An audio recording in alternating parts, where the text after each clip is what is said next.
si on donne comme définition de la médiation c'est la création du lien, on peut dire aussi en termes de définition que la médiation n'a pas besoin du conflit pour exister. La preuve, on est dans une entreprise d'insertion. Il y a d'un côté un responsable de cette structure qui a des objectifs économiques. Pour que l'entreprise marche, il faut qu'elle produise et qu'elle fasse du chiffre. De notre côté, on a des gens qui sont en difficulté et qui sont en train de se réinsérer, c'est-à-dire de réapprendre à respecter un horaire, à revivre dans la société. Les objectifs sont complètement différents.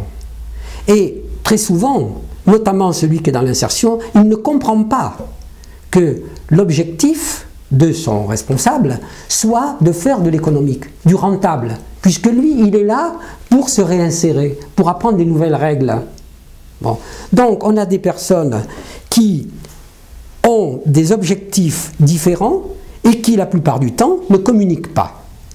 Parce qu'il faut faire vite, il y a toujours des problèmes du jour qui font qu'on n'a pas le temps d'aller dans des problèmes de fond.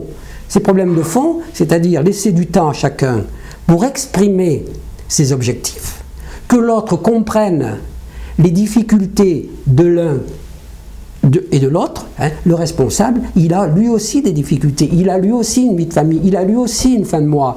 Et lui qui est dans l'insertion, il a lui aussi, il a tous ces problèmes.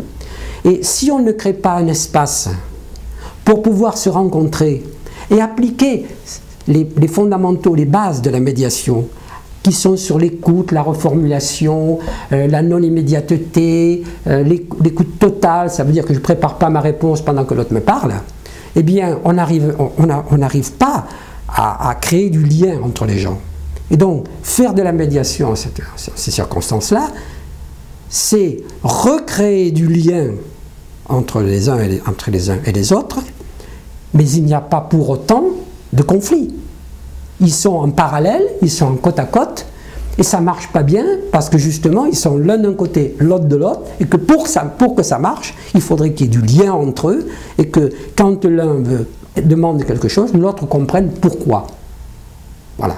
Donc, médiation sans conflit, médiation préventive, si on fait ça justement suffisamment avant que le conflit surgisse. Voilà.